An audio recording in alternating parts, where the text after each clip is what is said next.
आचार्य चाणक्य ने गंभीर स्वर में कहा, चंद्रगुप्त, तुम्हें पता है अमीर और गरीब में सिर्फ एक चीज का फर्क होता है, धन।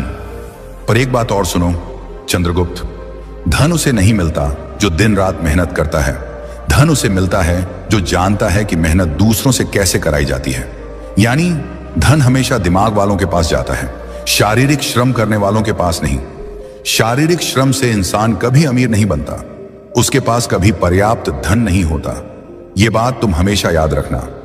पर्याप्त धन चाहिए, बहुत धन चाहिए तो अपनी मानसिक शक्ति को काम पर लगाओ। दिमाग से काम करो, हाथों से नहीं। राजा कभी स्वयं श्रम नहीं करता, सेठ साहूकार कभी खुद मजदूरी नहीं करता। मजदूरी वो करते हैं जो सबसे ज्यादा मेहनत करते हैं, और सबसे ज्यादा गरीब भी वही रहते हैं। चंद्रगुप्त ने विनम्रता से पूछा, गुरुदेव, फिर अमीर बनने का असली रहस्य क्या है? फिर धनी हर कोई क्यों नहीं बन जाता? चाणक्य मुस्कुराए, फिर धीरे धीरे बोले, चंद्रगुप्त, एक बात हमेशा याद रखना, अगर इस दुनिया की सारी संपत्ति आज गरीबों में बराबर बराबर बांट दी जाए तो कुछ साल बाद फिर वही होगा जो आज है। गरीब फिर गरीब हो जाएंगे और अमीर फिर अमीर। क्यों? क्योंकि अमीरी गरीबी धन से नहीं बनती, अमीरी गरीबी बुद्धि से बनती है। जो व्यक्ति अपनी बुद्धि के घोड़े दौड़ाता है उसे अमीर बनने में देर नहीं लगती। जो बुद्धि को सोने देता है और केवल शरीर से मेहनत करता रहता है वो जीवन भर गरीब ही रहेगा। धन बुद्धि का खेल है, मेहनत का नहीं। फिर चाणक्य ने कहा, आज मैं तुम्हें 7 ऐसे तरीके बताने जा रहा हूं जिन्हें जान लेने के बाद तुम्हें धनवान बनने से कोई नहीं रोक सकता। ये 7 तरीके चाणक्य नीति के सबसे गहरे सूत्र हैं।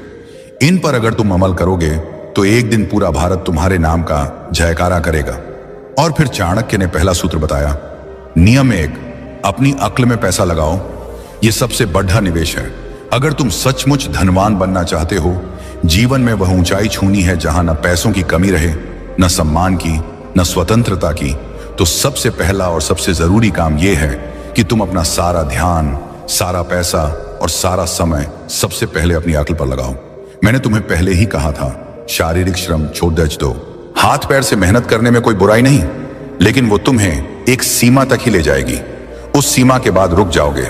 मजदूर दिन रात हथौड़ा मारता है, फिर भी 2 जून की रोटी को मोहताज रहता है। क्यों? क्योंकि उसने अपनी अक्ल को कभी नहीं खोला। दिमाग के घोड़े को दौड़ाओ, और दौड़ाने का मतलब है सीखो, सीखते रहो, जीवन के अंतिम क्षण तक सीखते रहो। जो व्यक्ति सीखना बंद कर देता है वो जीते जी मर जाता है, उसकी कमाई भी मर जाती है। नियम 2, मौके खुद नहीं आते, उन्हें पहचानना पड़ता है। अवसरः कालेन आगच्छति कालेन च नश्यति तम यह सन्नादति स सिद्धिम प्राप्नोति। अर्थात अवसर समय के साथ आता है और समय के साथ नष्ट भी हो जाता है। जो उसकी ध्वनि सुन लेता है वही सिद्धि प्राप्त करता है। धनवान बनना है तो सबसे दूसरा और सबसे नियम यह है कि तुम्हें अवसरों की आंखें खोलनी पड़ेंगी। अवसर कभी दरवाजा खटखटाकर नहीं आते। भाई साहब, मैं आपका मौका हूं, मुझे अंदर आने दो, कहते हुए नहीं आते। अवसर हमेशा भेष बदल कर आते हैं। कभी वो किसी मुसीबत के रूप में आते हैं, कभी किसी ताने के रूप में, कभी किसी दोस्त के मुंह से निकले एक वाक्य के रूप में। ज्यादातर लोग इन्हें देखकर कन्नी काट लेते हैं, और जो इन्हें पहचान लेते हैं वही करोड़पति, अरबपति बनते हैं। मैं तुमसे कहता हूं, अगर तुम धनवान बनना चाहते हो तो आज से यह प्रण कर लो, मैं कोई भी अवसर गंवाऊंगा नहीं। चाहे सीखने का हो, कमाने का हो, जुद्धने का हो, घूमने का हो, कुछ नया करने का हो, मैं उसे पकड़ दूंगा। याद रखो, धन तुम्हारे पास नहीं आता, धन तुम तक आने का रास्ता ढूंढता है, और वो रास्ता है अवसर। जितने ज्यादा अवसर तुम पकड़ डालोगे उतने ही ज्यादा रास्ते धन के लिए खुलते जाएंगे। और अगर तुम अवसरों को चूकते रहे तो चाहे कितना भी पहला नियम सीखना फॉलो कर लो, तुम्हारी सारी सीख बेकार हो जाएगी, क्योंकि सीख का इस्तेमाल करने के लिए मौका चाहिए। नियम 3, समय धन से भी कीमती है। अगर तुम सचमुच धनवान बनना चाहते हो, करोड़ों अरबों नहीं बल्कि वो स्वतंत्रता हासिल करनी है जहां पैसा तुम्हारा गुलाम बने, न कि तुम पैसे के गुलाम रहो, तो आज से एक बात हमेशा के लिए गांठ बांध लो, समय पैसों से 1000 गुना ज्यादा कीमती है। पैसा खो गया तो दोबारा कमा लोगे, लेकिन समय खो गया तो वो हमेशा हमेशा के लिए चला गया। एक बार गया तो लौटकर कभी नहीं आएगा। दुनिया के सारे अमीर लोग एक ही बात पर सहमत हैं, उनका सबसे बड़ा हथियार उनका समय था और सबसे बड़ी पूंजी उनका समय का अनुशासन था। अगर तुम आज भी अपना समय बर्बाद कर रहे हो तो तुम धनवान बनने के लायक नहीं हो, क्योंकि धनवान बनना कोई खेल नहीं है, ये युद्ध है। और इस युद्ध में जो सबसे ज्यादा अनुशासित होता है वही जीतता है। धन तुम्हारे पास तभी आएगा जब तुम उसे साबित कर दोगे कि तुम उसके लायक हो, और तुम ये तभी साबित कर सकते हो जब तुम अपना हर पल, हर सांस, हर मिनट उसे समर्पित कर दोगे। आज से प्रण कर लो, मेरा समय मेरा सबसे बड़ा खजाना है, मैं इसे किसी को छूने भी नहीं दूंगा, न फालतू लोगों को, न फालतू आदतों को, न फालतू विचारों को। मेरा हर मिनट मेरे लक्ष्य के लिए होगा। मैं 24 में से 24 घंटे अपने सपने को दूंगा। जब तक सांस है तब तक रुकूंगा नहीं। इसी एक नियम को जीवन में उतार लोगे तो 7 में से बाकी नियम अपने आप तुम्हारे जीवन में आने लगेंगे, क्योंकि जिसने समय पर कब्जा कर लिया उसने धन पर, जीवन पर, भाग्य पर कब्जा कर लिया। नियम 4, धन आने से पहले खुद को तैयार करो। धन कमाना कठिन नहीं है, सच में कठिन है धन को अपने पास रोकना। तुमने देखा होगा, लॉटरी लगी, 2-4 साल में कंगाल, सैलरी बढ़ी, 1 साल में फिर वही पुराना रोना, बिजनेस चला, 2 साल में फिर कर्ज में डूब गए। क्यों? क्योंकि धन आने से पहले उन्होंने खुद को तैयार नहीं किया था। वे बर्तन थे पर छलनी थे। पानी डालो सारा नीचे। मां लक्ष्मी बहुत चतुर हैं। वे वहां नहीं ठहरती जहां संयम नहीं, जहां नियंत्रण नहीं, जहां आदतें गंदी हैं। धन एक नदी है, अगर तुमने बांध नहीं बनाया तो वह बह जाएगी। और बांध बनता है तुम्हारे अंदर, तुम्हारी आदतों में, तुम्हारे चरित्र में। इसलिए आज का नियम सबसे कठोर और सबसे जरूरी है। धन आने से पहले खुद को तैयार करो। अगर तुम आज गरीब हो पर संयम सीख लोगे तो कल अमीर बनकर भी राजा बने रहोगे। और अगर आज अमीर हो पर संयम नहीं सीखा तो कल कंगाल बनकर रोओगे। धन आता है तो तुम्हारी असली परीक्षा शुरू होती है। वह तुम्हें दिखाता है कि तुम सच में कौन हो। लालच है या संतोष, अहंकार है या विनम्रता, फिजूल खर्ची है या विवेक, दिखावा है या गरिमा। ज्यादातर लोग इस परीक्षा में फेल हो जाते हैं। पहली बड़ी सैलरी आई नहीं कि नई गाड़ी, नया फोन, पार्टी, शराब, मौज मस्ती। 2 साल बाद फिर वही पुरानी साइकिल। मैं तुमसे कहता हूं, धन आने से पहले खुद को ऐसा बना लो कि जब करोड़ों आए तब भी तुम पहले जैसे ही रहो। जूते पुराने हों या इतालवी, तुम्हारा चलना वही रहे। खाना ढाबे का हो या 5 सितारा, तुम्हारी भूख वही रहे। यही असली तैयारी है। लालच धन का सबसे बड़ा दुश्मन है। जैसे ही 2 पैसे हाथ में आते हैं, लालच कहता है, अरे यार अब तो जी ले, अब तो मौज कर। और तुम जीने के चक्कर में अपना भविष्य मार देते हो। नियम 5, अपनी संगति को सुधारो और दिमाग को लक्ष्य के प्रति प्रेरित रखो। तुम चाहे जितना भी सीख लो, जितने भी अनुभव कर लो, जितना भी समय लगाओ, अगर तुम्हारी संगति गलत है तो सब बेकार। तुम वही बनते हो जिनके साथ रहते हो।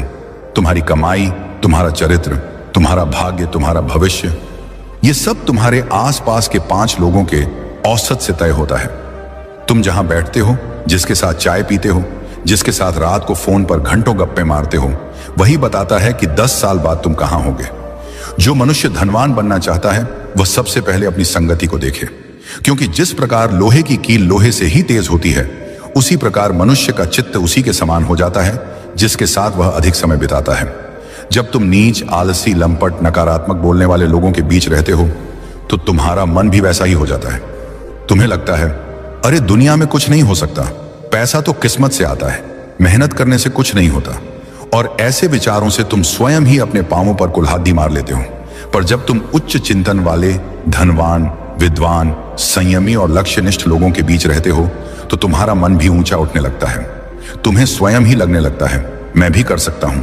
चंद्रगुप्त, जीवन में एक बात हमेशा याद रखना, उधार वो दीमक की तरह है जो रिश्ते को खोखला कर देता है, चाहे वो रिश्ता कितना ही मजबूत क्यों ना हो। और इन्हीं उधारों से धन की सबसे ज्यादा हानि होती है।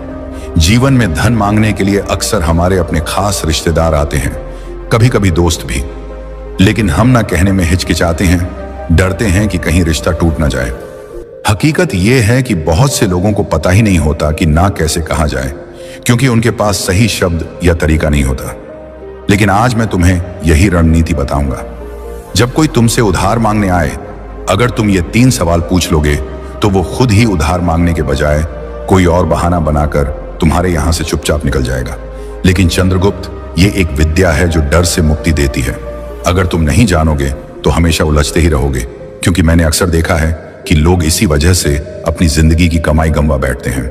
को भी चाणक्य नीति पसंद आती है तो कमेंट में जरूर बताएं कि आप भारत के किस राज्य से ये वीडियो देख रहे हैं, ताकि हम समझ सकें कि हमारी बातें कहां कहां तक पहुंच रही हैं। और चलिए बिना देर के वीडियो की शुरुआत करते हैं। दोस्तों, चाणक्य की ये बातें आज भी उतनी ही सच्ची हैं जितनी उस पुराने जमाने में थी। कल्पना कीजिए, चाणक्य के समय में पाटलिपुत्र की गलियों में एक साधारण व्यापारी रहता था। नाम था विष्णुदास। वो दिन रात मेहनत करके अपना व्यापार चलाता था, अनाज बेचता था और थोड़ी बहुत बचत करता था अपने परिवार के लिए। एक दिन उसका दूर का रिश्तेदार आया, बोला, भाई मेरी फसल बर्बाद हो गई है बाढ़ में, बस थोड़े पैसे उधार दे दो, अगली फसल में लौटा दूंगा। विष्णुदास का दिल पसीज गया। उसने अपनी सारी बचत दे दी, लेकिन महीने बीत गए, साल बीत गए, वो रिश्तेदार नजर नहीं आया। बाद में पता चला कि उसने वो पैसे अपनी ऐशो आराम में उड़ा दिए थे। विष्णुदास का परिवार भूखा रहा, बच्चे स्कूल नहीं जा सके और वो रिश्ता, वो तो पहले ही खोखला हो चुका था। चाणक्य कहते थे, धन की रक्षा करना परिवार की रक्षा करना है। आज के समय में भी यही हो रहा है। लोग फोन पर मैसेज करते हैं, भाई इमरजेंसी है, 50,000 उधार दे दे, और हम देते हैं क्योंकि नहीं देना हमें बुरा लगता है। लेकिन सच्चाई ये है कि पैसा देने के बाद रिश्ता और मजबूत होने के बजाय कमजोर हो जाता है। क्यों? क्योंकि अगर पैसा वापस नहीं आया तो झगड़े शुरू हो जाते हैं, और अगर मांगो तो तुम विलेन बन जाते हो। अब सवाल यह है कि हम इस जाल से कैसे बचें। चाणक्य की नीति हमें बताती है कि भावनाओं में बहना बंद करो और बुद्धि से काम लो। मैं आपको बताऊंगा वो 5 तरीके जो चाणक्य ने बताए थे, लेकिन सरल भाषा में, जैसे कोई बूढ़ा गुरु अपने शिष्यों को समझा रहा हो। इन तरीकों से आप ना कह सकेंगे बिना किसी को दुख पहुंचाए। और हां, मैं इसमें चाणक्य के समय की कहानियां जोड़ूंगा, ताकि आप महसूस कर सकें कि ये सिद्धांत कितने पुराने हैं लेकिन आज भी काम करते हैं। जैसे आज के समय में कोई क्रेडिट कार्ड का इस्तेमाल करके कर्ज में फंस जाता है, वैसे ही उस जमाने में लोग साहूकारों के चंगुल में फंसते थे। लेकिन चाणक्य कहते थे, बुद्धिमान वो है जो कर्ज का जाल खुद नहीं बुनता। चलिए पहले तरीके से शुरू करते हैं। यह है तुरंत जवाब न दो। चाणक्य इसे समय की ढाल कहते थे। जब कोई पैसा मांगे, चाहे वो कितनी बड़ी मुसीबत बता रहा हो, उसी वक्त हाँ या ना मत कहो। बस मुस्कुराकर कहो, भाई मैं तुम्हारी परेशानी समझता हूं, लेकिन मेरा पैसा अलग अलग जगहों पर लगा हुआ है, मुझे अपने हिसाब किताब देखने दो, घर वालों से बात कर लूं, कल तक बता देता हूं। ये 24 घंटे आपको सोचने का मौका देते हैं और सामने वाले की नीयत भी परख लेते हैं। चाणक्य के समय में एक राजकुमार था जो हमेशा जल्दबाजी में फैसले लेता था। एक बार एक जासूस उसके पास आया, बोला, महाराज मुझे तुरंत सोने की मुद्राएं चाहिए दुश्मन की जासूसी के लिए। राजकुमार ने उसी वक्त दे दी।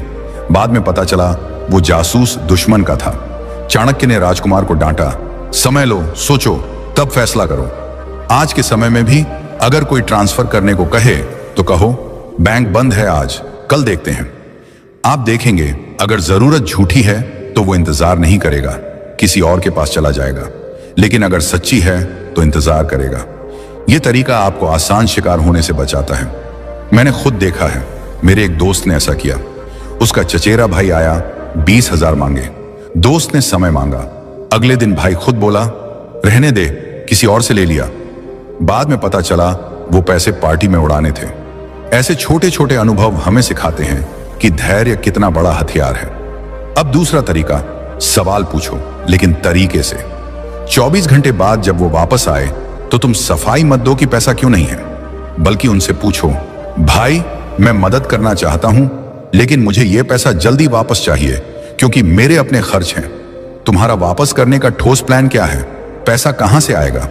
यह सवाल उनकी नीयत को नंगा कर देता है। चाणक्य कहते थे, सवाल वो तीर है जो झूठ को भेद देता है। उनके समय में एक साहूकार था जो लोगों से उधार लेता था, लेकिन चाणक्य ने अपने शिष्यों को सिखाया, पूछो कैसे लौटाओगे। साहूकार हमेशा गोलमोल जवाब देता और लोग बच जाते। आज के समय में भी अगर कोई कहे सैलरी से दे दूंगा तो ठीक है, लेकिन अगर बोले चिंता मत कर, भरोसा रख, तो सावधान हो जाओ। तब तुम कहो भरोसा तो है लेकिन रिश्ता पैसों से ऊपर है। अगर पैसा नहीं लौटा तो रिश्ता खराब हो जाएगा और मैं वो नहीं चाहता। ये बात उन्हें सोचने पर मजबूर कर देगी। एक बार मेरी मौसी के साथ ऐसा हुआ। उनका भतीजा आया, पैसे मांगे। मौसी ने सवाल पूछा, भतीजा हकलाया और खुद ही बोला, रहने दे चाची, मैं किसी और से ले लूंगा। बाद में पता चला वो पैसे शेयर मार्केट में लगाने थे, जहां वो हार गया था। ऐसे में सवाल पूछना आपको रक्षक बनाता है, न कि लुटेरा। तीसरा तरीका, सुरक्षा मांगो। चाणक्य इसे बंधक का नियम कहते थे। अगर वो अभी भी जिद करे तो कहो, भाई नियम तो होते हैं, मैं पैसा दे दूंगा, लेकिन बदले में एक छोटी सी गारंटी चाहिए, जैसे चेक या कोई चीज रखवा दो। चाणक्य कहते थे, बिना बंधक के धन रेत में पानी है। उनके समय में लोग सोने की अंगूठी या जमीन का कागज रखवाते थे। एक कहानी है, चाणक्य के एक शिष्य ने एक व्यापारी से उधार मांगा। शिष्य ने कहा, मुझे भरोसा है, लेकिन चाणक्य ने हस्तक्षेप किया, भरोसा अच्छा लेकिन प्रमाण बेहतर। व्यापारी ने चेक मांगा और वो व्यक्ति भाग गया। आज के समय में पोस्ट डेटेड चेक मांगो। अगर वो नाराज हो जाए, बोले तुम्हें शक है, तो कहो नहीं भाई, ये तो बस सुरक्षा है। जो साफ नियत का होगा वो दे देगा, लेकिन जो नहीं वो खुद चला जाएगा। मैंने एक पड़ोसी को देखा जो हमेशा उधार देता था। एक बार उसने गारंटी मांगी और मांगने वाला नाराज हो गया, लेकिन बाद में पड़ोसी का पैसा बच गया, क्योंकि वो व्यक्ति दूसरों को ठग रहा था। यह तरीका आपको मजबूत बनाता है और रिश्ते को बचाता है। चौथा तरीका, कमी का भ्रम पैदा करो। अगर वो कहे ठीक है, घर वालों से बात कर लो, तो कहो यार पैसा तो था, लेकिन अभी अभी फिक्स डिपॉजिट में डाल दिया, अगर निकालूंगा तो नुकसान होगा, अगर तुम वो नुकसान भरोगे तो निकाल लूं। चाणक्य इसे अभाव का माया कहते थे। उनके समय में एक राजा ने अपने मंत्री से कहा, मेरे पास खजाना है लेकिन अभी बंद है, अगर तुम खोलने का खर्च दोगे तो दे दूंगा। मंत्री खुद पीछे हट गया। आज भी यही काम करता है। कोई उधार मांगने वाला आपके नुकसान को क्यों भरे, वो खुद कहेगा रहने दे। एक बार मेरे चाचा ने ऐसा किया। उनका दोस्त आया, पैसे मांगे। चाचा ने कहा बैंक से निकालूंगा लेकिन पेनल्टी लगेगी। दोस्त बोला नहीं, मैं किसी और से ले लूंगा, और पैसा बच गया। ये तरीका चतुराई से काम करता है, बिना झगड़े के। पांचवा तरीका, छोटा दान दो अगर मुसीबत सच्ची हो। चाणक्य कहते थे, दान से शत्रु भी मित्र बन जाता है। अगर कोई सच में बीमार है या बच्चे की फीस है तो पूरी रकम उधार मत दो। कहो भाई पूरी रकम नहीं दे सकता, लेकिन इतना दे सकता हूं और वापस मत करना। इससे तुम्हारा ज्यादा पैसा बच जाता है, इज्जत बढ़ती है और वो दोबारा बड़ी मांग नहीं करेगा। चाणक्य के समय में एक गरीब किसान राजा के पास आया। राजा ने पूरी मदद नहीं दी, लेकिन छोटी मदद की। किसान हमेशा आभारी रहा। आज के समय में भी अगर कोई 50,000 मांगे तो 5,000 दे दो दान में, वो खुश होगा और तुम सुरक्षित। मेरी एक बहन ने ऐसा किया। उसकी सहेली आई, पैसे मांगे, बहन ने छोटी रकम दी और रिश्ता मजबूत हो गया। अब अगर रकम बड़ी हो, जैसे लाखों, तो कागजी काम जरूरी। चाणक्य कहते थे, लेखन बिना व्यवहार विवाद का बीज है। एग्रीमेंट बनाओ, चेक लो, जो साफ होगा वो मान जाएगा, जो नहीं वो भागेगा। अंत में चाणक्य की सीख, रिश्ते की कीमत समझो। अगर पैसा न देने से रिश्ता टूटे तो वो रिश्ता था ही नहीं। स्वयं की रक्षा करो। आज से नियमों को अपनाओ, समय लो, सवाल पूछो, गारंटी मांगो, कमी दिखाओ, दान दो। ना कहना आत्मसम्मान है।